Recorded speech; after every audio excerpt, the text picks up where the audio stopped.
Ok, bueno, vamos a ahora sí a continuar con la segunda parte de la introducción. Le estamos dedicando tiempo a la introducción porque pues creemos que sí es importante pues todo el trasfondo y sobre todo de lo que vamos a estudiar. Entonces hoy vamos a ver algunos eventos previos al nacimiento de Jesús que vale la pena comentar. Entonces, entramos primero, antes de ver los eventos, quiero nada más hacer una distinción entre el Antiguo y el Nuevo Testamento. Hay algunas uh, similitudes porque los evangelios, el Evangelio de Juan inicia, dice en el principio, dice el Evangelio de Juan, y el Antiguo Testamento inicia también en Génesis, en el principio, ¿no? Entonces, esos dos principios que tiene el Evangelio y Génesis, hay el mismo tema, trata el mismo tema, pero diferentes énfasis. Por ejemplo, en el Antiguo Testamento, en el Génesis, inicia con la creación de Adán, inicia a la imagen de Dios, o sea, fuimos hechos a la imagen de Dios. En el Nuevo Testamento inicia con el nacimiento de Jesús a semejanza del hombre, es decir, Dios mismo tomando forma humana, ¿no? Entonces eso llama la atención cómo esas dos partes han cambiado. En el Antiguo Testamento, en el Génesis, el hombre es derrotado por Satanás, es decir, fue inducido a pecar y hay una caída de la naturaleza en la que se encontraba el ser humano. Ahora hay una naturaleza de pecado que todos tenemos. Y bueno, esa es una derrota porque quedamos expuestos a esa naturaleza de pecado que siempre nos induce a hacer las cosas en contra de los planes de Dios. En el Nuevo Testamento es Dios que derrota a Satanás, es decir, con todo su plan desde Génesis en la cruz, Cristo al morir en la cruz está derrotando a Satanás, le está aplastando la cabeza a la serpiente a Satanás. Esa profecía que aparece en Génesis, bueno, eso sucede en el Nuevo Testamento. Y otra característica es que en el Antiguo Testamento las ovejas mueren por el pastor, así establecía la ley, el sacrificio, los corderos deberían ser llevados al sacrificio para cubrir el pecado. Pero en el Nuevo Testamento el pastor muere por las ovejas y eso se está refiriendo a Jesús, ¿no? Es algo muy interesante. Jesús dijo en una ocasión, dice, yo soy el buen pastor que da la vida por las ovejas. Entonces aquí tenemos esos tres temas, pero en un complemento, vaya, una continuación ahí de la historia. Y lo quise comentar nada más para tenerlo presente con lo que vamos a estar estudiando. Estos son los eventos que vamos a analizar un poquito previos al nacimiento de Jesús. Hay dos prólogos que vamos a comentar rápidamente, dos genealogías, tres anunciaciones y tres cantos de alabanza. Es lo que vamos a ver hoy. Iniciamos con uno de los prólogos. Está en el Evangelio de Lucas. Es muy interesante porque el Evangelio de Lucas inicia Lucas con la intención de poner en orden las cosas que se habían escuchado. Y ahí lo registra en el capítulo 1, versículo 1 al 4, antes de él explicar toda la historia, al menos de los eventos de Jesús, sus dichos, sus hechos. Él hace este prólogo y dice Lucas en el capítulo 1, versículo 1, dice, puesto que ya muchos han tratado de poner en orden la historia de las cosas que entre nosotros han sido ciertísimas.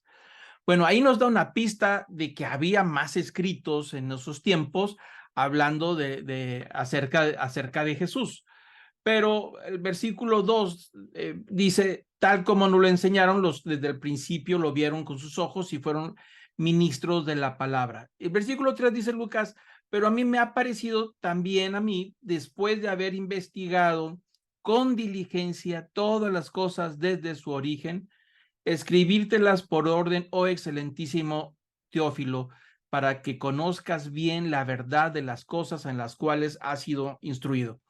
Cosas que vale la pena notar en este prólogo de Lucas es que Lucas, como lo comentamos, él es un médico de trasfondo griego, es un hombre estudiado para la época, es un hombre de ciencia, y él tiene la intención de poner en orden pues mucho de la información que ya recorría por todos lados y que algunos habían escrito. Acuérdense que hemos comentado que en los tiempos de los apóstoles había inclusive los evangelios apócrifos, ¿no?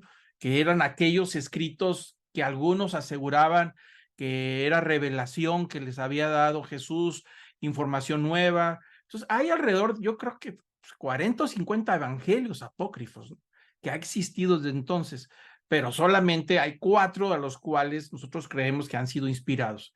Y Lucas habla precisamente de esa información que ya existía ahí, pero no estaba en orden ni tampoco se consideraba como cierta. Por eso él dice que él va a poner en orden basándose en las cosas que enseñaron aquellas personas que fueron testigos oculares y han sido ministros de la palabra, es decir, los apóstoles. Esa información que Lucas, que fue el secretario, por decir así, de Pablo, lo acompañaba para todos lados, pues escuchó directamente de él todas estas informaciones.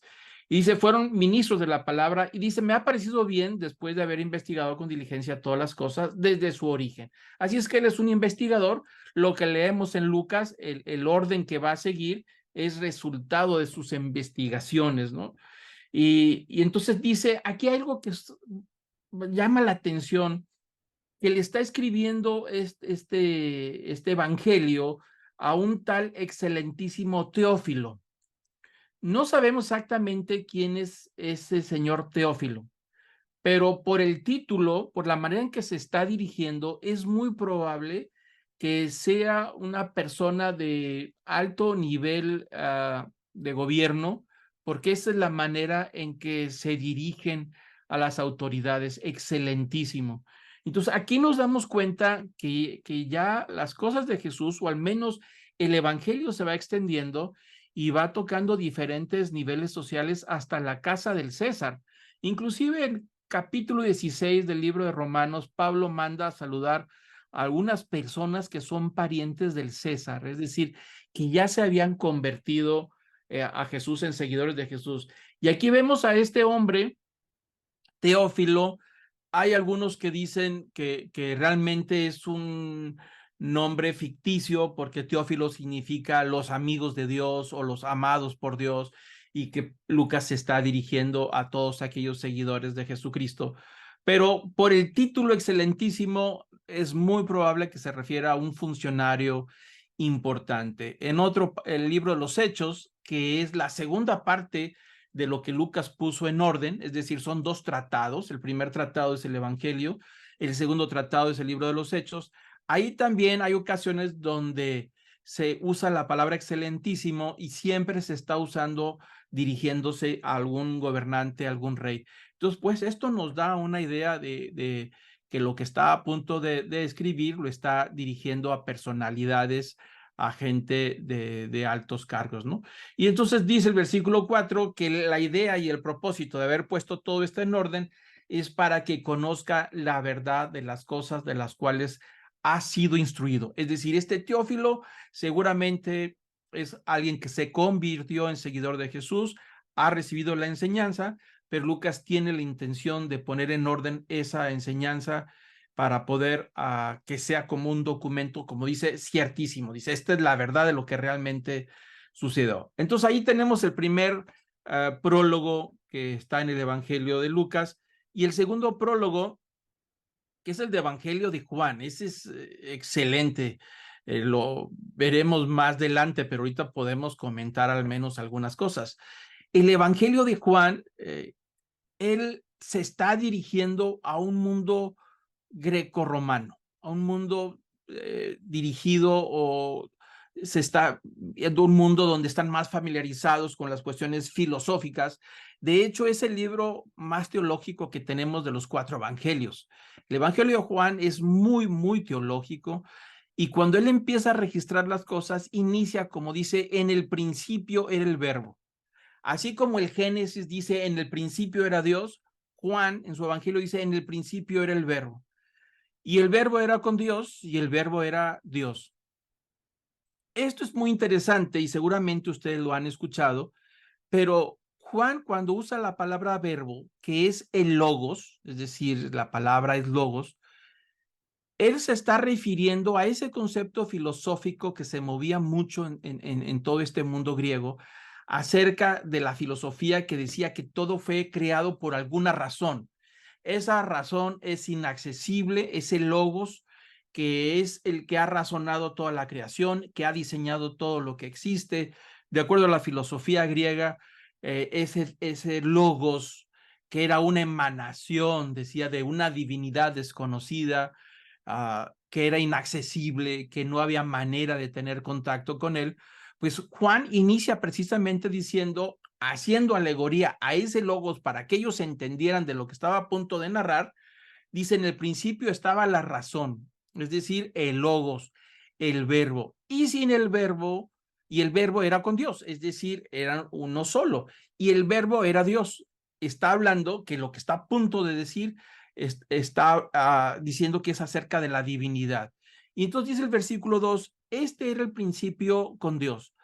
Todas las cosas por él fueron hechas y sin él nada de lo que ha sido hecho fue hecho. Entonces ahí vemos el principio creador de la divinidad a través del logos, a través del verbo. Y dice Juan que en él estaba la vida y la vida era la luz de los hombres. Y la luz de las tinieblas resplandece y las tinieblas no prevalecieron contra ella. Y Juan toma nota en este pasaje acerca de que él es el generador de la vida, el creador de todo lo que ha existido, de lo que existe, y que él es la fuente de todo lo que sustenta el cosmos con toda la creación y el microcosmos con toda la nanotecnología, la nanobiología o la parte molecular, que queramos ver la física cuántica, aún esas profundidades, dice, él es el creador de todo, de lo que existe y sin él nada podía haber existido y él es la fuente de lo que sustenta todo lo que conocemos, dice, y la vida era la luz de los hombres. Y el versículo 5 habla acerca de una lucha, acerca de la luz y las tinieblas, de una batalla y una guerra que se dio desde el Génesis, desde la caída del hombre, desde el momento en que la naturaleza del hombre cayó en pecado, el mundo quedó oscurecido, la creación quedó sujeta a esclavitud y todos quedamos esclavos de nuestras propias pasiones, de nuestros propios deseos. Y bueno, hubo la promesa de la liberación. Desde Génesis, Dios le dijo a Adán, a la mujer, dijo que de la descendiente de la mujer nacería alguien que le aplastaría la cabeza a la serpiente mientras la serpiente le acechaba el calcañal, es decir, la lucha entre las tinieblas y la descendencia de la mujer. Bueno, eso tiene que ver con el Génesis y ahora Juan está diciendo que este Génesis, este verbo, este generador de la vida, esta divinidad, este logos, la razón de ser de todo lo que existe, de todo lo que hay, es entre los hombres, dice, y la luz en las tinieblas resplandece y las tinieblas no prevalecieron contra ella. La palabra prevalecer habla de esa lucha y más adelante Juan, en los versículos posteriores, dice, y ese verbo habitó entre nosotros y vimos su gloria. Lo comentaremos más adelante porque es muy interesante cuando usa Juan la palabra habitar. Dice, habitó entre nosotros, quiere decir que la divinidad, la palabra usada ahí de habitar es tabernáculo, es la palabra griega de habitación. Entonces se está diciendo que Dios tomó forma humana y vino a habitar entre nosotros. Así lo va a decir más adelante. Y luego dice, y vimos su gloria lleno de gracia, llena de amor. Lo sigue diciendo Juan más adelante. Pero eso lo veremos en las próximas sesiones. Ahorita lo que quiero hacer notar es que hay 2 prólogos en los 4 evangelios. Lucas pone en orden las cosas de los eventos. Juan introduce a Jesús como el verbo encarnado, es decir, el logos toma forma humana, ¿no? Se encarnó, que eso es lo que está a punto de ser. Esos son los 2 prólogos que tenemos. 2 genealogías también muy interesantes. No vamos a entrar en detalle de toda esta genealogía. La primera de Mateo traza una línea genealógica de Jesús en forma descendiente desde Abraham hasta José, algo muy interesante. 41 nombres aparecen en Mateo capítulo 1 al 17, ¿no? Y él dice, el versículo 1, dice, el libro de la genealogía de Jesucristo, hijo de David, hijo de Abraham. Es importante notar que la intención de Mateo, que está dirigiéndose este evangelio a judíos, la intención es demostrar, legitimizar que Jesús es descendiente de Abraham y que pasa por la línea monárquica de David. Es decir, que Jesús tiene derecho al trono de David. Eso es lo que él quiere demostrar. Por eso el versículo 2 empieza a nombrar a Abraham engendró a Isaac, Isaac a Jacob, Jacob a Judá y sus hermanos, y así se va a Judá, que es la tribu de Judá, el cual hay una profecía de que heredaría el trono. De ahí vienen los reyes de Judá, de Israel, y luego engendró a Tamar. Y es algo interesante porque en esta genealogía aparece la hija de Judá, Tamar, y en el versículo 5 aparece Rahab, y también aparece Ruth. Y es muy raro porque en las genealogías que hay de las genealogías en el pueblo de Israel no aparecían los nombres femeninos de las madres, solamente los nombres de los padres, ¿no? Pero esto hace resaltar algo muy interesante porque al menos Rahab y Ruth no son judías. Ruth era moabita y se casa ahí con la hija no, de Ruth, precisamente de su suegra, que no recuerdo ahorita toda la historia, pero ella se casa por derecho y tienen a Obed y Obed tiene a Isaí. Isaí es el padre de David, del rey de David, ¿no? Entonces vemos que la genealogía es muy clara donde quiere hacer pasar la línea genealógica, aún siendo mujeres que no deberían de aparecer ahí, pero hay todo un tema referente a la visión salvadora de no solamente de los judíos, sino de todos aquellos que no eran judíos, y ahí es donde entra la línea genealógica de Rahab y Ruth, y por supuesto David, y luego David engendra a Salomón, de la que fue mujer Urías, y no nombra a la mujer Urías, sí nombran a otras mujeres, pero no a la mamá de Salomón, porque se engendró, hubo ese problema del enredo. ¿Se acuerdan de David que le gustó la mamá de Salomón? Estaba ahí bañándose en la terraza y hay todo un asunto de la historia triste donde manda a matar al esposo para quedarse con ella. Y pues bueno, ahí está la historia. No le ponen el nombre, algo interesante, pero es de la línea de Salomón y sigue Salomón, pasa por los reyes Roboam, Abdías, Asa, Josafat, Joram, Curías, Usías y luego Jotam, y así se va por toda la línea de todos los que fueron engendrados hasta el tiempo de la deportación. El versículo 11 dice que Josías engendró a Joconías y a sus hermanos en el tiempo de la deportación de Babilonia. Es decir, estos son la línea genealógica de Jesús durante el tiempo de los reyes de Israel, hasta que Nabucodonosor toma Jerusalén, destruyen la ciudad de Jerusalén y se lleva deportados a la monarquía y a la casta social y económica y preparada de Israel. Se los lleva a Babilonia y allá estuvieron 70 años, y luego después de 70 años regresan a reconstruir Jerusalén. Pero algo interesante, la monarquía ya no toma su posición. Los descendientes de David ya no están en los tronos. Ya las monarquías, o al menos los que gobernaban, eran sacerdotes y estaban bajo el dominio de otros imperios, pero ya no se gobernaban a sí mismo Israel. Por eso hace una separación en el versículo 11, y después en el 12 dice, después de la deportación, después de que regresaron de Babilonia, ahí está la línea genealógica de Jesús. Quiere decir que todos estos Joconías, Salatiel, Zorobabel, Abiud, Eliam y todos ellos, Ador, Sadoc, Akim, Eliud, Eleazar, Matán, Jacob engendró a José, marido de María, de la cual nació Jesús llamado el Cristo. Todos estos son herederos del trono, pero ya viven en condiciones muy humildes. José era un carpintero, tenía sangre real, pero ya no estaba la monarquía de Israel, los descendientes de David ya no estaban en posiciones de reclamar el trono, todos estaban en una posición social muy baja, eran artesanos o criadores de ovejas, pero ya no estaban en la élite gobernante de Israel. Y de ahí, pues viene Jesús, y Jesús aunque es hijo adoptivo de José, al final de cuentas, por su línea de adopción, tiene derecho.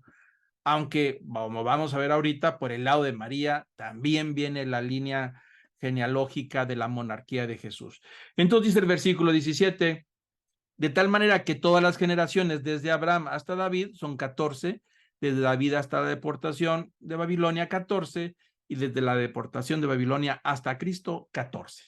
Y ahí están las tres partes, muy claro, la intención con la que inicia Mateo es demostrar que Jesús es descendiente de las promesas de Abraham, que pasa por Judá, es decir, que tiene derecho al trono, que pasa por el rey David, el cual David tenía una promesa de parte de Dios de que de su descendencia se levantaría un rey que reinaría para siempre. Entonces él está demostrando que Jesús viene por esa línea. Y esas son las partes que más o menos sobresalen, que vale la pena comentar en el inicio. La otra línea, la otra genealogía es la de Lucas, y es muy interesante también, porque él traza la línea genealógica ascendente, es decir, desde José hasta Adán, el padre de la raza humana. Es decir, se va desde José y se va regresando hasta que llega hasta el Génesis. Y ahí empieza el versículo 23, con estos 73 nombres, que no los vamos a leer todos. El versículo 23 dice, Lucas, Jesús mismo, al comenzar su ministerio, era como de 30 años. Hijo, según se creía, de José. Por eso él está diciendo, según se creía, no es un asunto de chisme, porque parece como si lo apuntara como si fuera un rumor. Lo que él está tratando de decir es, según el entendimiento de la gente que los conocía, ellos siempre pensaron que José era su padre. Y bueno, dice hijo de Eli, hijo de Matat, y así se va, hijo de Leví, y hay hijo de Malquí, y ahí se va toda la descendencia, pero vamos a hacer notar algunos puntos importantes.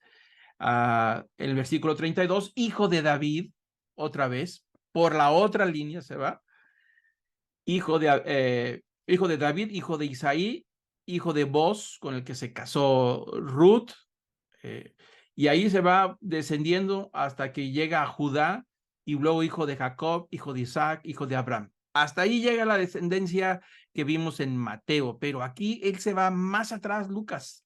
Se va desde antes de que Dios hiciera un pacto con Abraham, donde Abraham le dice que de su descendencia se levantaría alguien que sería bendito a todas las familias de la tierra. Oye, tu descendencia serán como las estrellas del cielo, del cielo, y tú serás bendito y tu descendencia será bendito para toda la tierra. Es decir, hay unas promesas y una bendición que Dios le da a Abraham y que pasa a sus descendientes. El apóstol Pablo tocaría después esa pacto y esas bendiciones, donde diría que Jesús es la descendencia directa de Abraham, el heredero de todas estas bendiciones. Pero Lucas hace algo interesante, que se va más atrás. ¿Por qué?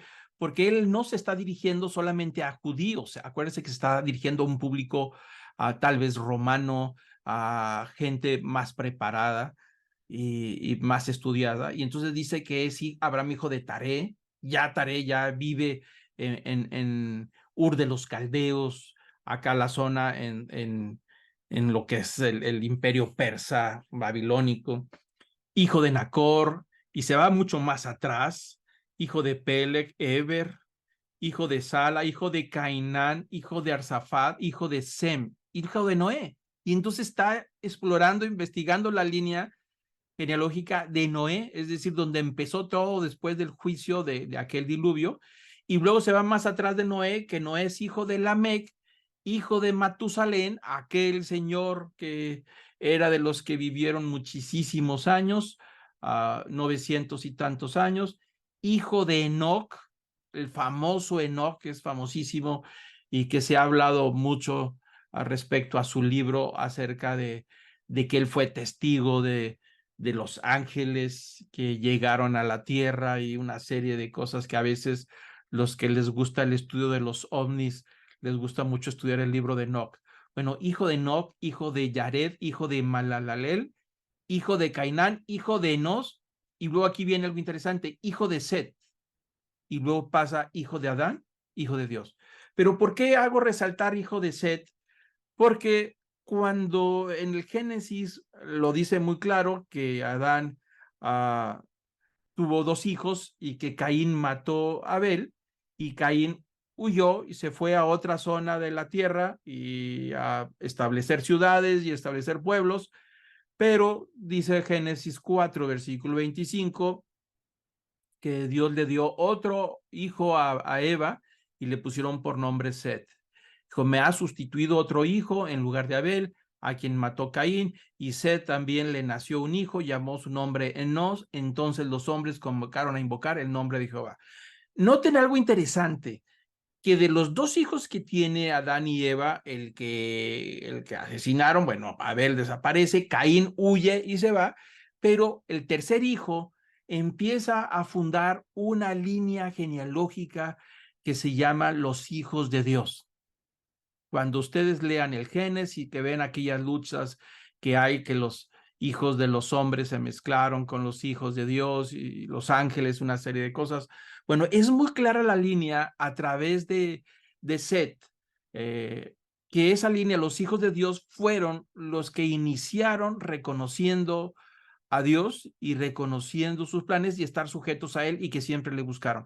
Esa línea siempre aparece desde Génesis hasta que llega Abraham.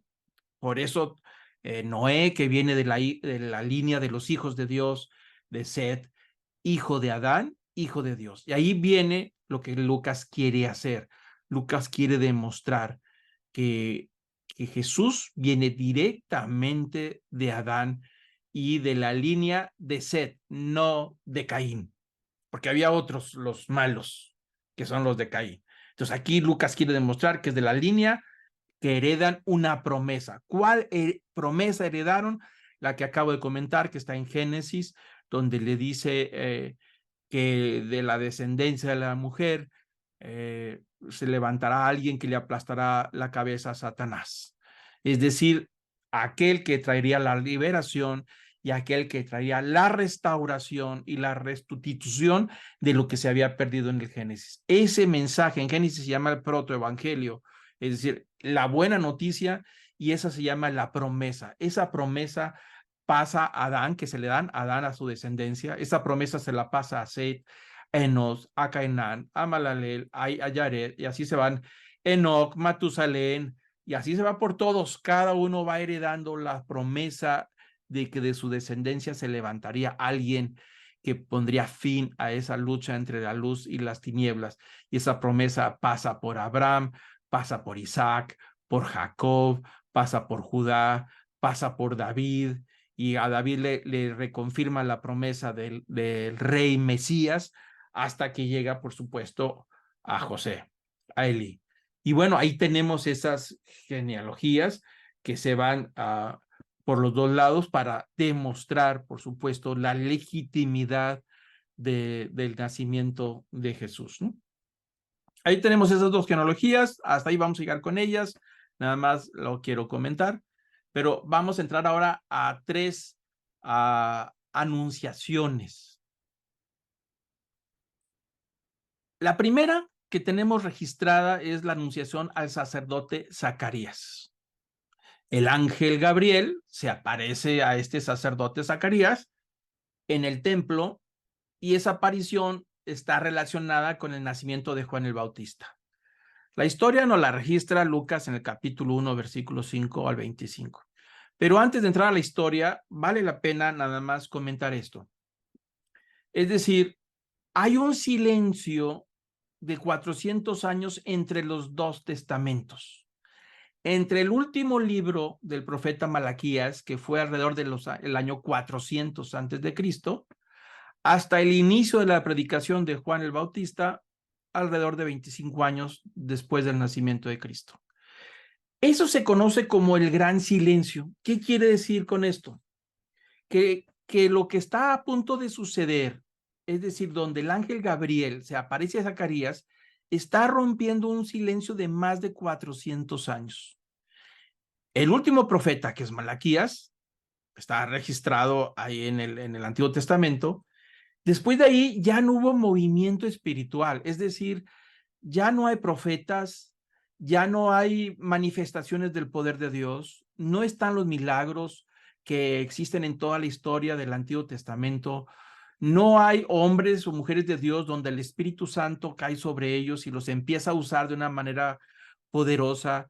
No hay quien predique la palabra de Dios. Están los sacerdotes, sistema sacerdotal, sí están ahí los maestros de la ley, pero ya no hay ese, vamos a decir, ese ambiente de la intervención de Dios en la vida del pueblo de Israel. Se había desaparecido, ya no sucedía nada. Entonces nosotros es muy fácil imaginarnos que para el año 00, cuando Jesús nace o unos meses antes, sucede algo que rompe ese silencio. Es decir, un sacerdote, un hombre llamado Zacarías, le toca a él ir al templo, hacer su servicio sacerdotal, y ahí se le aparece un ángel.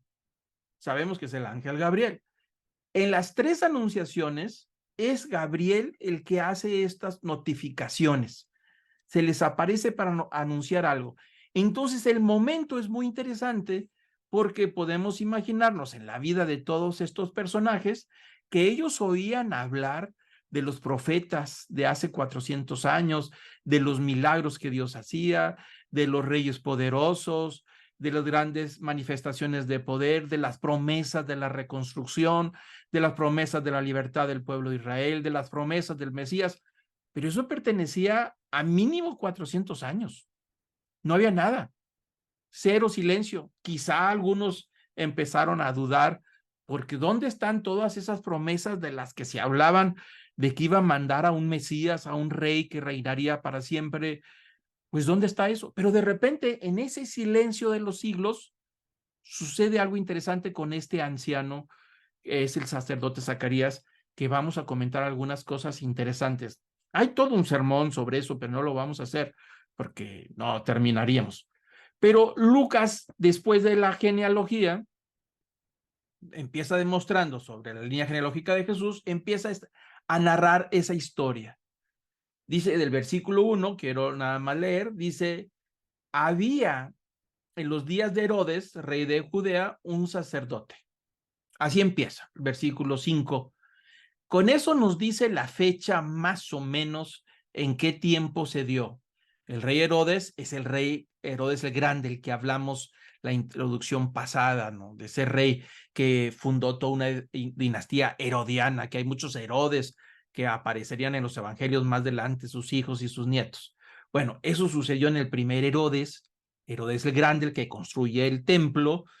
Dice que en ese tiempo había un sacerdote. Este sacerdote, Zacarías, dice Lucas, que pertenecía a la orden de Abdías. Y es interesante porque en los tiempos de Jesús, alrededor de esos tiempos, había alrededor de 7,000 sacerdotes. Eran muchos los descendientes de Aarón y se distribuían en 24 órdenes para poder que cuando menos una vez en la vida les tocara a ellos entrar al templo y cumplir con su función sacerdotal. Bueno, este hombre ya anciano no podían, o no habían tenido hijos y ya eran ancianos, pero este hombre anciano, dice Lucas, que le tocó en suerte, es decir, a la orden de Abdías, servir en esa temporada, y a él le tocó ese día hacer el sacrificio, llevar el incienso para dentro del templo para ejercer pues todos los rituales que correspondían, y estando él en el templo haciendo todos sus ejercicios, de repente en algún lugar por ahí, no describe en qué manera, si de lado derecho, enfrente, atrás, pero él ve a alguien, a una figura con un mensajero, dice que era el ángel Gabriel, y quiero aclarar que el ángel no, y siempre lo digo, no necesariamente significa un ser con alas.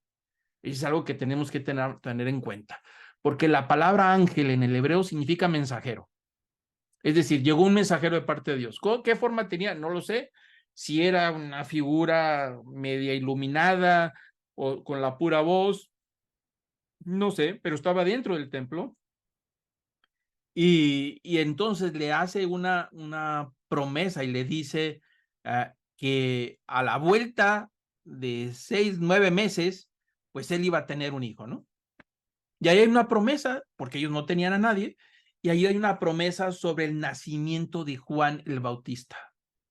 Con todo esto que está sucediendo dentro del templo, Zacarías todo asustado, turbado, inclusive empezó a dudar porque su esposa ya anciana y la gente afuera estaba esperando a que saliera Zacarías de terminar los rituales, pero no salían. Nadie podía entrar porque pues, obviamente entró al lugar santo.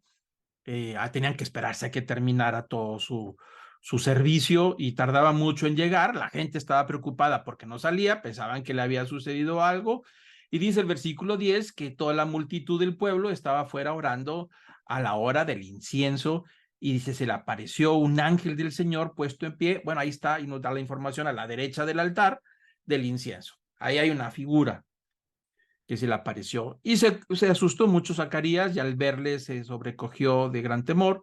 Pero el ángel le dijo a Zacarías, no temas porque tu oración ha sido oída y tu mujer Elizabeth te dará un hijo, te dará a luz un hijo y llamará su nombre Juan. Es decir, el ángel le está poniendo el nombre, cómo se va a llamar este hijo. Y tendrás mucho gozo y alegría y muchos se van a regocijar en su nacimiento. Es decir, que el nacimiento de Juan, de este niño que le están anunciando, que sería motivo de muchísima alegría, no solamente para la familia, sino para grandes cantidades de personas, por el ministerio que traería Juan el Bautista. Y dice el ángel Gabriel, dice el versículo 15, porque será grande delante de Dios, es decir, tendrá un ministerio poderoso. No beberá vino ni sidra y será ya lleno del Espíritu Santo.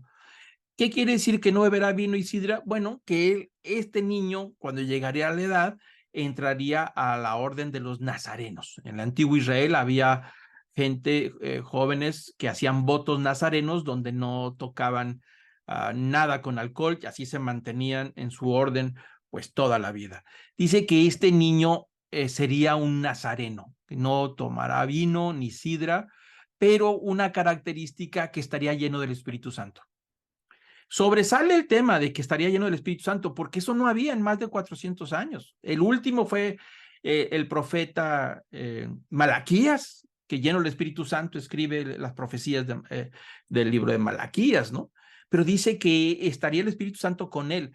En el Antiguo Testamento el Espíritu Santo no estaba sobre todo, solamente sobre casos específicos para una función específica. Dios le daba el Espíritu Santo para que cumplieran con sus propósitos. Entonces el ángel Gabriel le dice que estaría lleno del Espíritu Santo y esa llenura del Espíritu Santo en este bebé estaría aún desde el vientre de su madre. Es importante notar este punto porque lo vamos a comentar más adelante. La llenura del Espíritu Santo sería desde que está en el vientre, desde que es un feto, desde que ya está grandecito dentro del vientre, pero ahí estaría el Espíritu Santo con él y sería ungido con ese llamamiento, ¿no? Versículo 16 dice el ángel sobre Juan, dice, y hará que muchos de los hijos de Israel se conviertan al Señor, Dios de ellos, e irá delante de él con el espíritu y el poder de Elías para hacer volver los corazones de los padres de los hijos y de los rebeldes a la prudencia de los justos, para preparar al Señor un pueblo bien dispuesto. Si ustedes notan esas palabras de lo que dice el ángel, dice que hablará de arrepentimiento a todo el pueblo de Israel y que el Espíritu de Dios estaría con él y el poder de Elías. Cuando tengan tiempo, lean el último versículo del profeta Malaquías, de este que estamos hablando, que fue el último versículo escrito en el Antiguo Testamento. Dice Malaquías que al terminar habría un llamado o habría una noticia de que el Mesías vendría para restaurar el corazón de los padres y de los hijos, ¿no? Pero habría todo este regreso que regresaría el profeta Elías, ¿no? Pero Juan tendría el poder del profeta Elías y haría volver el corazón de los padres a los hijos, haciendo referencia a Malaquías, y de los rebeldes a la prudencia de los justos, es decir, para reconfigurar el camino de la gente, sino buscar el camino del Señor, y para preparar al Señor un pueblo bien dispuesto. La función de este bebé al crecer tendría como propósito, sería un ministerio preparativo, está preparando algo para el futuro. Y eso le dijo el ángel a Zacarías, que ese sería el ministerio de su hijo. Aún estamos hablando que eso es una promesa que le está dando ahí en el templo, ¿no? Interesante fue que después de salir del templo, él quedó mudo, no pudo hablar. Así duró por 9 meses. Y luego finalmente su esposa quedó embarazada y él recupera el habla hasta el día del nacimiento de Juan el Bautista, ¿no?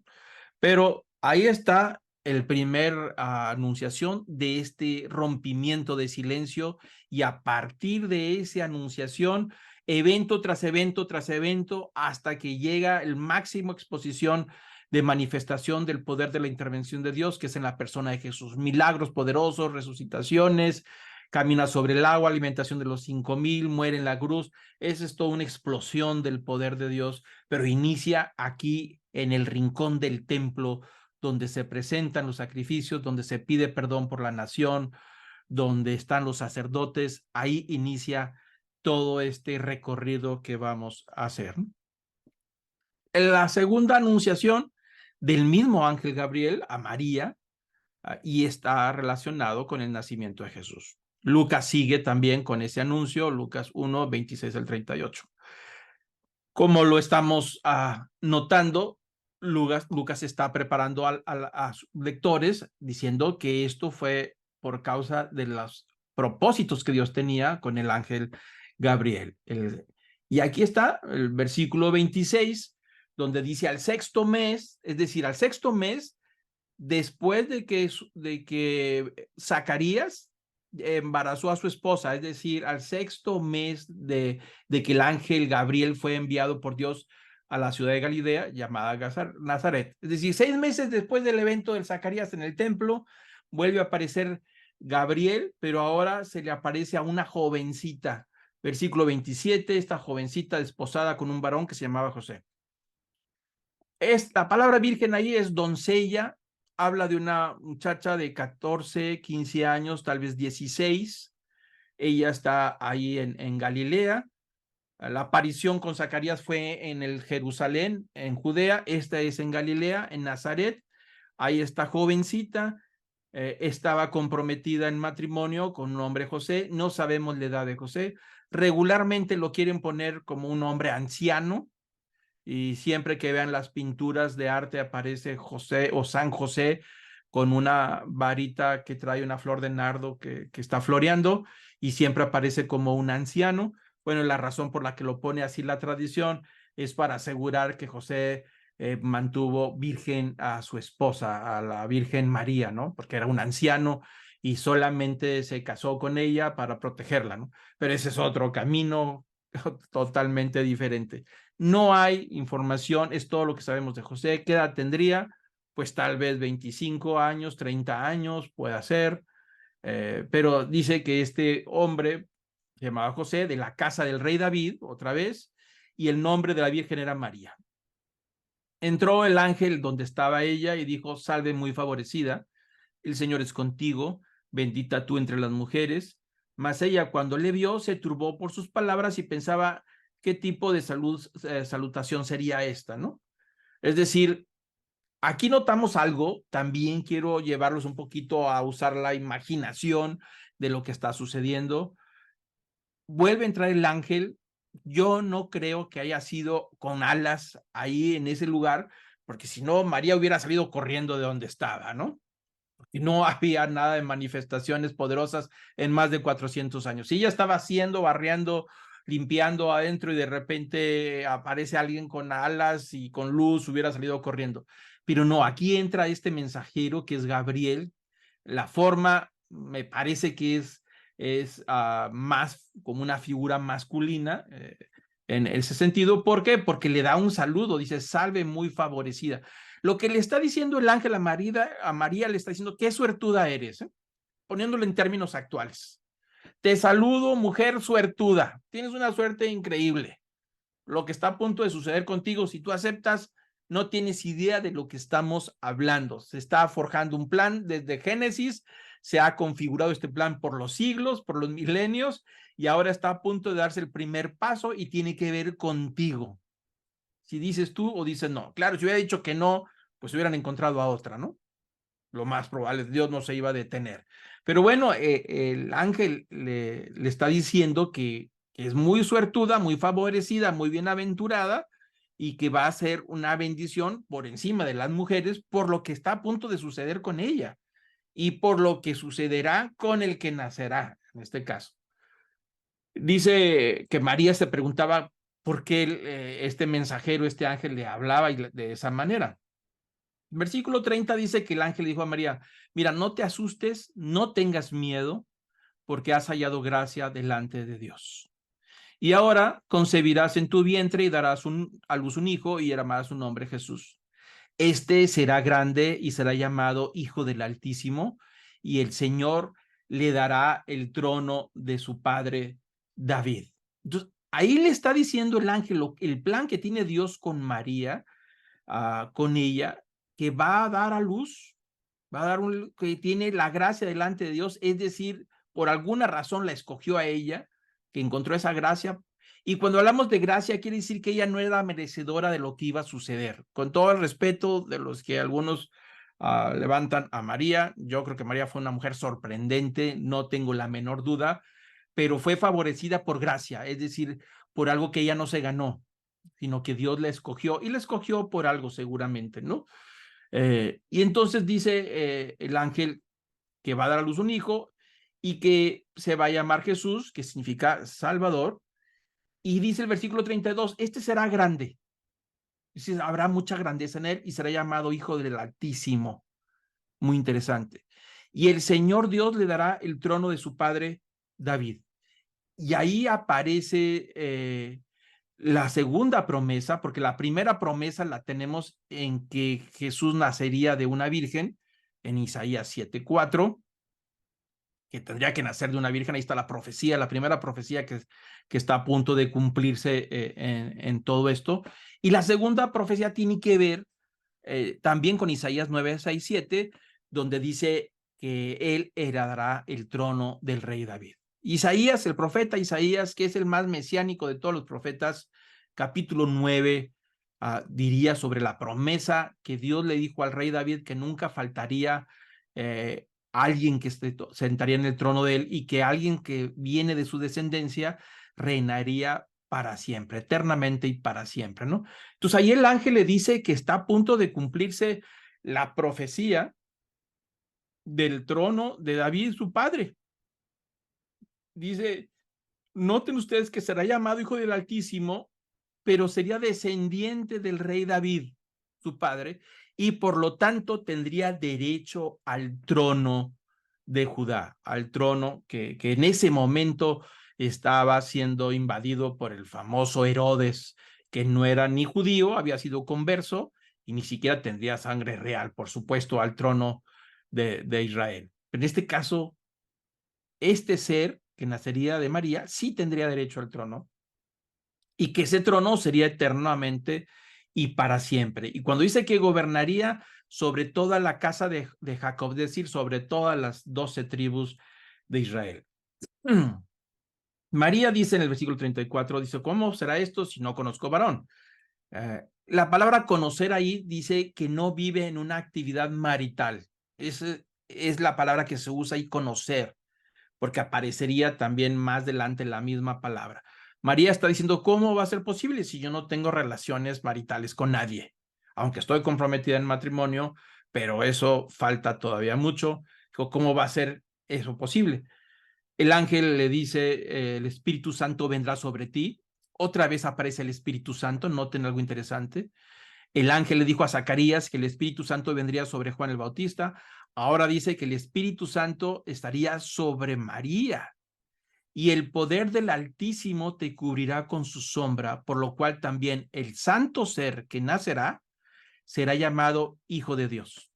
Es decir, le está diciendo que lo que ella va a llevar en su vientre va a ser una portadora de un ser santo, Hasta entonces, todas las personas que se santificaban a través de los rituales, sacrificios, en el templo, con el cumplimiento de la ley, entraban esas santificaciones y luego se perdía la santificación con las series de contaminaciones. En este caso, el ángel dice que él no necesitaría ningún sacrificio para ser santificado. No necesitaría ningún ritual, no necesitaría de ninguna agua bendita, no necesitaría de nada para ser santificado, sino que el santo ser sería hijo del Altísimo y desde el vientre de su madre sería santo, es decir, sin pecado. Y entonces dice que será llamado hijo del Altísimo. Y el versículo 33 le dice Gabriel, le dice, tu parienta Elizabeth, que era su prima, ella también ha concebido un hijo en su vejez y este es el 6º mes para ella, lo que llamaban estéril. Es decir, el silencio inicia con una manifestación de poder, no solamente la aparición de Gabriel, sino también en una manifestación de poder de que una persona anciana que era estéril iba a dar a luz un bebé, en este caso Juan el Bautista. Y entonces dice el versículo 37, porque no hay nada imposible para Dios. Y eso es algo que va relacionado con el nombre Gabriel. Gabriel significa poder de Dios. Por eso en esas apariciones siempre el que anuncia estos temas, estos eventos, es el ángel Gabriel. Versículo 38, conocemos la frase, las palabras de María. He aquí la sierva del Señor, hágase conmigo conforme tu palabra.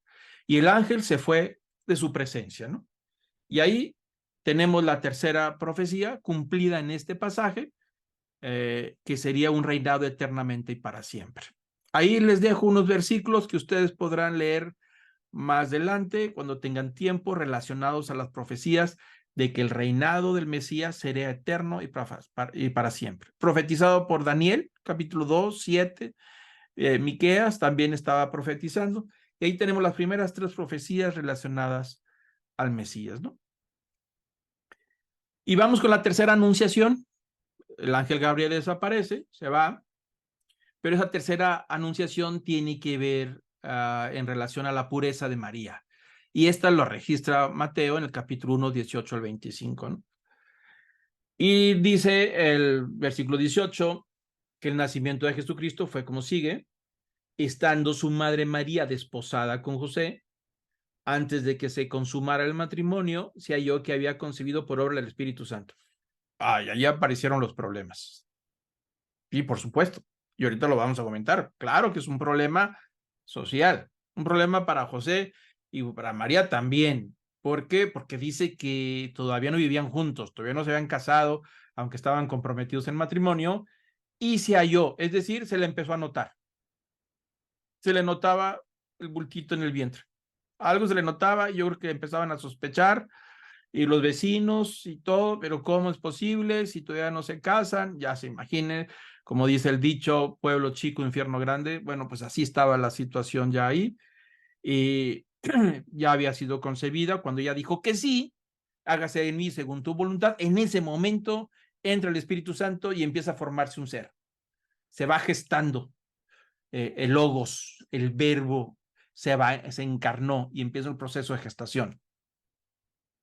Entonces, el asunto es que el problema se complica. A mí me parece que este evento tiene que ver después de que María visitó a su prima Elizabeth, como lo veremos más adelante, porque cuando ella regresa a la visitación de su prima, se quedó 3 meses con Elizabeth, y cuando regresa después de 3 meses de haber concebido con el Espíritu Santo, pues ya se le notaba, ¿no? Y ahí está el problema, que dice que José, versículo 19, su marido, siendo hombre justo y no queriendo difamarla, quiso abandonarla en secreto. ¿A qué se refería? Pues no solamente al maltrato social, sino a las cuestiones de la ley.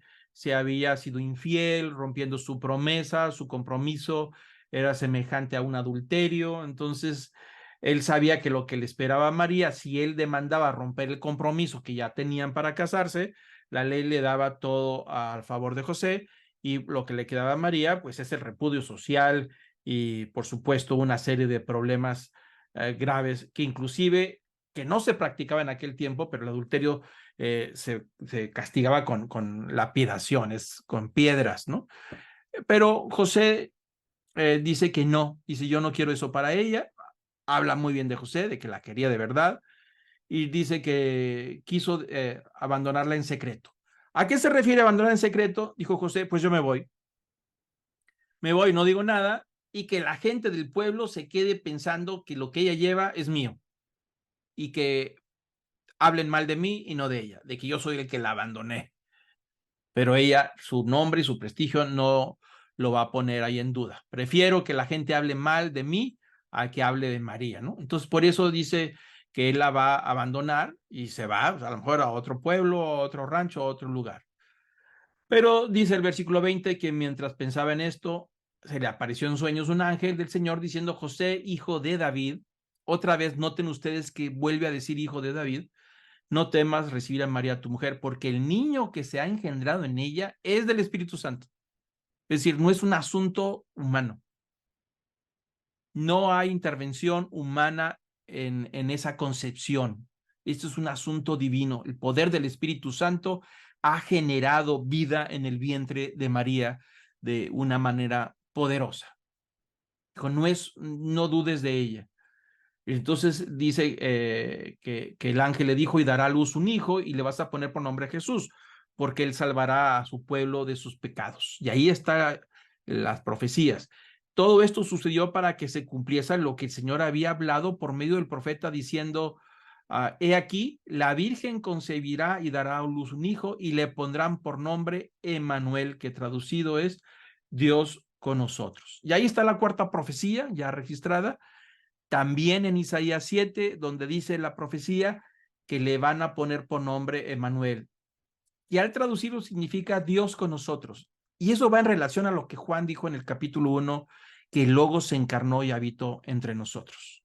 La función principal de la promesa mesiánica del Salvador es que estaría entre nosotros, no separado en una monarquía en palacio, no allá lejos donde nadie lo puede ver, sino estaría en medio de su pueblo, ahí habitaría Dios mismo encarnado, forma humana y habitaría entre nosotros. Y a él le pondrían ahí Emmanuel. Dice el versículo 4 que cuando despertó José del sueño, hizo como que el ángel del Señor le había mandado y tomó consigo a su mujer y la conservó virgen hasta que dio a luz un hijo y le puso por nombre Jesús. Aquí quiero hacer notar un paréntesis, aprovechar. El versículo 25 dice que José la conservó virgen hasta que dio a luz un hijo y le puso por nombre Jesús. En todas las versiones de la Biblia, ese mismo versículo dice que no la conoció a María hasta que nació Jesús, que se usa la misma palabra conocer cuando María dijo, ¿cómo va a ser posible si no conozco varón? ¿Cómo me voy a embarazar? Y usa la palabra conocer. En otras versiones de la Biblia, en la Reina Valera, usa, en el versículo 25 dice que José no conoció a María hasta que dio a luz a Jesús. Es decir, se asume por el contexto, por la frase gramatical, que lo que está diciendo, que en todo el transcurso no tuvo relaciones con José, pero una vez que nació Jesús, pues ya conoció María a José y José a María. Ese es un asunto lógica de este versículo que está en todas las versiones de la Biblia. Y en referencia al tema de que María, por supuesto, a mí me parece una mujer sobresaliente, por algo encontró gracia, pero es una gracia de que Dios hace un favor con ella, y es un favor inmerecido, pero es una gran mujer, eso es incuestionable. Definitivamente yo no tengo duda de eso, pero de ahí a que se haya conservado virgen hasta que murió, no lo creo. La Biblia cita varios versículos, lo veremos más adelante, pero aquí aparece uno que nos da la pista de que José la conservó virgen hasta que dio a luz. Ya después de que dio a luz a Jesús, pues ya siguió su relación normal y vinieron los demás hermanos. Que ahí es donde aparece en la iconografía de la historia, donde José aparece como un anciano, es decir, que nunca tuvo relaciones con María. Pero esa es otra historia, ¿no? Entonces ahí tenemos 4 profecías, 3 anunciaciones a Zacarías, a María y a José. Y vamos por la última parte, 3 cantos de alabanza. El primero es de Elizabeth a María, es decir, Elizabeth, la mamá de Juan el Bautista, cuando tienen esa visita en Lucas 1:39. Dice Lucas que en aquellos días, ya después de todos esos eventos del ángel y María, y se levantóse María, fue deprisa a la montaña, a una ciudad de Judá, y entró en casa de Zacarías y saludó a Elizabeth. Es decir, ella se enteró de que su prima estaba embarazada, la noticia se extendió por todo el lugar, por supuesto, y después de lo que le sucede a ella va a visitar a Elizabeth, y dice el versículo 41, y aconteció que cuando oyó Elizabeth la salutación de María, la criatura saltó de su vientre. Este versículo está relacionado con lo que dijo el ángel a Zacarías. Le dijo que ese ser que llevaría a su esposa, que aún desde el vientre de su madre estaría lleno del Espíritu Santo. Y aquí es una escena muy interesante porque dice que cuando llegó María, que venía del norte de Israel, desde Galilea, y Zacarías vive en el sur, dice, va y la busca, porque va a las montañas de Judá, la busca, y cuando entra a la habitación donde está Elizabeth, dice que en el momento en que oyó la voz de María, que ya estaba concebido por el Espíritu Santo, el bebé, Juan el Bautista, empezó a dar patadas. Eso es lo que está sucediendo. Es decir, donde llega María, le dice, hola, prima Elizabeth, y en ese momento Juan el Bautista, desde el vientre de su madre, empieza a dar patadas, patadero por todos lados, de tal manera que era incómodo, empezó a saltar, y ahí está Juan el Bautista con el Espíritu Santo diciendo, ¿quién es lo que trae María? Eso es el principio de esa preparación. Ahí está una señal, y Elizabeth exclama con gran voz, dice, bendita tú entre las mujeres y bendito el fruto de tu vientre. Porque se me concede esto a mí, que la madre de mi Señor venga a mí, porque tan pronto como llegó la voz de tu salutación a mis oídos, la criatura saltó de alegría en mi vientre. Y bienaventurada la que creyó, porque se cumplirá todo lo que le fue dicho por parte del Señor. Y ahí tenemos los dos eventos importantes en este encuentro de los cantos de alabanza, de todo lo que está sucediendo, que son hablar de todo lo que Dios está haciendo, la bienaventuranza de lo que cree aquel que le cree a Dios, cumplirá todo lo que Dios le ha prometido, ¿no? Entonces Juan salta desde el vientre de su madre al oír el saludo de María. Elizabeth fue llena del Espíritu Santo. Elizabeth bendice a María y bendita entre las mujeres. Ya conocemos nosotros el resto de la frase. Pues ese es un canto de alabanza a Dios por lo que Él ha hecho. Aquí tenemos el segundo canto. Este segundo canto se conoce como el Magnificat. Es interesante, no lo tengo yo ahí todo, lo pueden leer desde el 46 al 56, lo pueden leer todos los detalles, pero ha sido muy famoso a través de los siglos. Este canto es el canto que responde María a lo que le dice Elizabeth, al canto de alabanza de Elizabeth, ella responde. Yo no sé si estaban cantando como las películas que a veces vemos que son películas cantadas, musicales, no creo que se refiera a eso. El canto de alabanza en la Biblia son expresiones de gratitud, alabando la grandeza de Dios y el poder de Dios. Bueno, después de que Elizabeth da su canto, María responde y dice, engrandece mi alma al Señor y mi espíritu se regocija en Dios mi Salvador, porque ha mirado la bajeza de su sierva, pues he aquí, desde ahora me dirán bienaventurada todas las generaciones.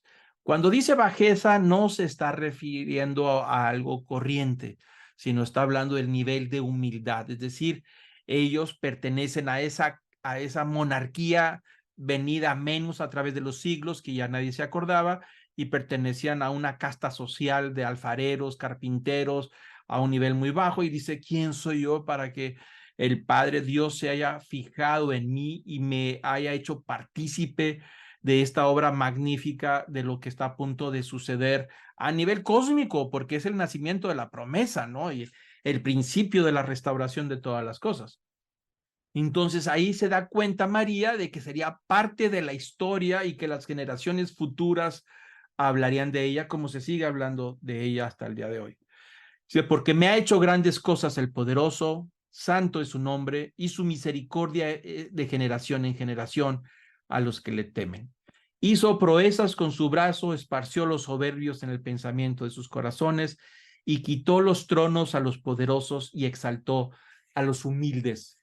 ¿Por qué está diciendo eso? Acordémonos que en ese momento ellos están viviendo bajo el yugo del Imperio Romano. Ellos no han vivido por décadas y quizá por siglos libres. El pueblo de Israel no ha vivido libre en siglos. Si no fue con los egipcios, con Babilonia, después Nabucodonosor, después el rey persa, el rey Darío, y luego Alejandro conquista Persa, Alejandro el Grande, y se queda con todos esos territorios, y ellos vivieron bajo el dominio de Alejandro el Grande, toda esa tierra de Israel. Y luego muere Alejandro el Grande y se dividen los generales de Alejandro el Grande, todos los territorios conquistados por él, y uno de ellos se queda Antíoco, se queda con esa propiedad, con esos territorios. Entonces, ellos nunca han vivido libres realmente, siempre bajo el yugo. Y luego vienen ya otros generales, y luego viene Pompeyo, los romanos, y en ese momento ellos están viviendo bajo el yugo romano y bajo el gobierno de un usurpador al trono, que es Herodes. Entonces, el sueño y el anhelo de poder ser rescatados de las promesas mesiánicas, de la libertad, de la restauración, de la dignidad, de todo, ahí está ahora presente. Por eso dice, María quitó los tronos de los poderosos, refiriéndose a Herodes, y exaltó a los humildes. Es decir, desde mero abajo levantaría a los que iban a revolucionar la historia, empezando por María, una mujer humilde en una aldea de Nazaret, un ejido, por decirlo así, hasta los apóstoles pescadores que sacudieron hasta el último rincón del Imperio Romano, hasta nuestros días. Y todo eso lo hizo ¿con quién? Con los humildes. Por eso dice, la obra de Dios no vendría a través de los reyes, ni los césares, ni los poderosos, ni los afortunados con poder económico o militar, sino el poder de Dios de la restauración de todas las cosas, de la regeneración de la creación y del perdón de los pecados, iniciaría con los humildes. Jesús, empezando por él, nacería de una mujer insignificante y nacería, por supuesto, todos lo sabemos, en un corralito de animales. Ahí donde dice, y exaltó a los humildes, a los hambrientos colmó de bienes, a los ricos envió vacíos.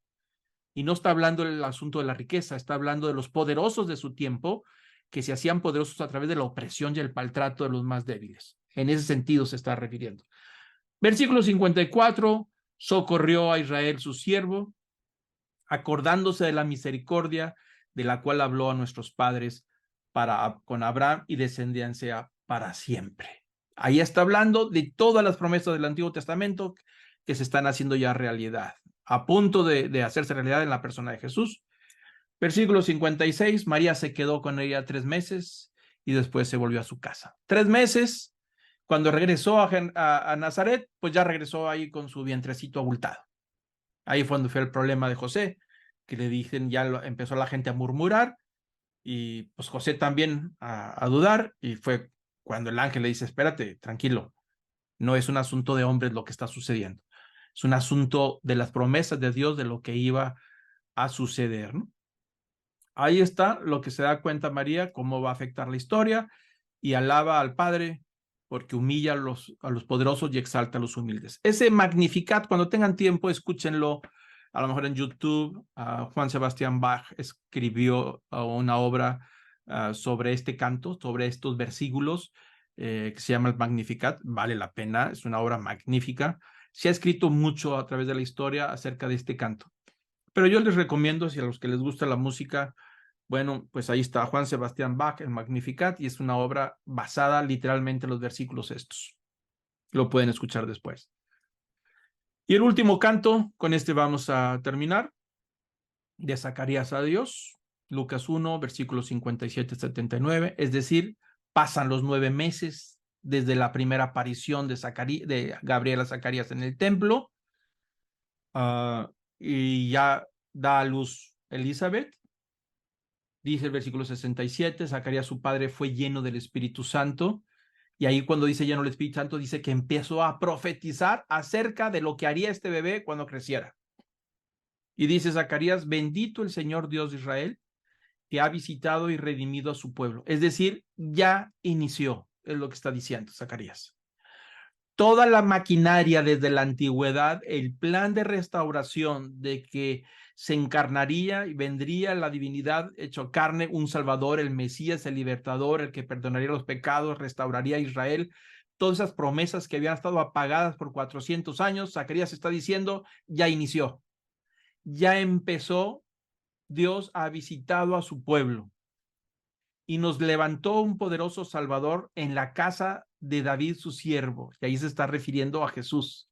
Ya le está reconociendo, aunque no había nacido todavía Jesús, porque María llevaba apenas 3 meses de embarazo. Como habló por boca de los santos profetas que fueron desde el principio, salvación de nuestros enemigos y de la mano de todos los que nos aborrecieron. Es decir, en el contexto romano, contexto de Herodes y de todas las imperios que estuvieron ahí oprimiéndoles todo el tiempo. Para hacer misericordia con nuestros padres y acordarse del santo pacto, del juramento que hizo Abraham, nuestro padre, que nos había de conceder, que librados de nuestros enemigos, sin temor les serviríamos en santidad, en justicia delante de él todos nuestros días. Y luego ahí empieza a hablar Zacarías, después de este canto de alabanza, de lo que Dios prometió y va a hacer. Ahora empieza a dirigirse a Juan el Bautista, el bebé, su bebé, y empieza a profetizar. Dice, tú, niño, profeta del Altísimo, serás llamado, porque irás delante de la presencia del Señor para preparar sus caminos. Y ahí está parte del ministerio de Juan el Bautista, es decir, las profecías decían que iba a venir un precursor antes de que el Mesías llegara abiertamente o haciéndose público abiertamente. Este es el precursor, el que había sido prometido, de que mandaría a alguien antes de que llegara el Mesías. Dice que iría delante de la presencia de Dios para preparar el camino, es decir, para preparar al pueblo, ser el precursor del Mesías, para dar conocimiento de la salvación. Es decir, cuando Juan el Bautista dice arrepentíos porque el reino de los cielos está cerca. Ahí está profetizado por su padre Zacarías a Juan. Y dice, y que también traería el perdón de los pecados. No que él, sino hablaría de un bautismo de arrepentimiento. El bautismo de Juan el Bautista es un bautismo de arrepentimiento.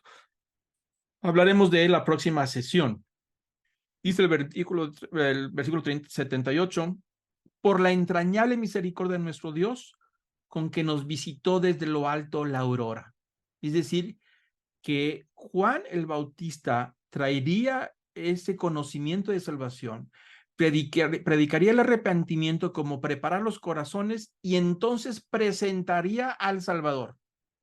Es decir, cuando Zacarías dice que nos visitó de alto la aurora, está diciendo lo mismo que Juan capítulo 1, y el verbo se hizo carne, el logos, la razón, la palabra creadora del universo, de todo lo que existe, de lo cual nada hubiera hecho sin su poder, que Él es el fuente de la vida, la fuente de la vida que sustenta toda la vida de todo lo que existe, habitó entre nosotros y vimos su gloria, dice el Evangelio de Juan. Bueno, Zacarías está diciendo lo alto de la aurora, es decir, la visita desde la eternidad se está encarnando y que entonces este bebé presentaría y diría quién es ese Salvador. Lo vamos a estudiar en la próxima sesión. ¿Cuál es la función? Juan el Bautista no nada más venía a bautizar el arrepentimiento y preparar, sino vendría a decir quién sería el Mesías. ¿Cómo lo reconocerían? Bueno, desde que era bebé, su padre profetizó a través del Espíritu Santo de que una de sus funciones sería presentar al Salvador, es decir, que nos visitó la aurora. Es decir, diría, esta es la visita del Altísimo en la persona de Jesús. Cuando llegue el momento, lo vamos a tratar en la próxima sesión. Hablaremos claramente, nos vamos a dedicar única y exclusivamente al ministerio de Juan el Bautista e iniciaremos, si nos da el tiempo, con los primeros pasos de Jesús. Pero yo quiero dejar este tema del ministerio de Juan el Bautista para entender lo que está pasando con los primeros movimientos de los pasos de Jesús. Así está ahí este pequeño bebé. Juan el Bautista será el precursor del Mesías, dará conocimiento de la salvación, predicará el arrepentimiento y entonces va a ser el que presente al Salvador. El que fue adelante va a decir, este es el que quita los pecados del mundo. Es el Cordero de Dios que quita los pecados del mundo. Esa es la presentación de Juan el Bautista que vamos a estudiar la próxima semana. Lo vamos a dejar hasta ahí. La próxima clase vamos a ver el ministerio de Juan el Bautista y si nos da tiempo, iniciaremos con los primeros pasos de la vida de Jesús. Yo voy a pedir ahora que inclinemos nuestro rostro para terminar esta sesión. Padre, amado Padre, gracias, Señor, por esta palabra, gracias por estos mensajes. De la misma manera, Señor, que los evangelios nos preparan para poder comprender lo que nos van a compartir, lo que nos va a enseñar, así te pido que nosotros podamos preparar nuestros corazones, donde quiera que estemos, en cualquier lugar, en la oficina, en el auto, en donde estemos, Señor, prepara nuestro corazón para poder comprender tu palabra, prepáranos así como mandaste a Juan el Bautista a preparar a su pueblo, que podamos disfrutar de la profundidad de tu palabra y a la misma vez la sencillez de tu verdad, que podamos, Señor, conocer la verdad de Jesucristo y entender su ministerio y comprender, Señor, lo que hizo en la cruz. Gracias, Señor, por estas palabras que junto con Elizabeth, María y que Zacarías podamos también nosotros cantar la gloria de Dios, lo que tú has hecho por nosotros, que podamos decir las grandes cosas que has hecho en nuestra vida. Padre, gracias, Señor, porque en tu sabiduría has escogido los humildes para sorprender a los sabios, a los sencillos de corazón para sacudir a los poderosos. Ese es el misterio que estuvo guardado desde la antigüedad y que ahora ha iniciado, Señor, el movimiento de toda esta engranaje celestial y espiritual para mover las profundidades del cosmos y de la tierra y sacudir desde los mismos infiernos allá, decirle a los espíritus de maldad que ya inició el anuncio y el proceso de la restauración y de la salvación. Ahí temblaron los infiernos al escuchar los anuncios de Gabriel, al escuchar, Señor, estos cantos de alabanza y al escuchar las promesas, porque el poder de Dios ha entrado en acción.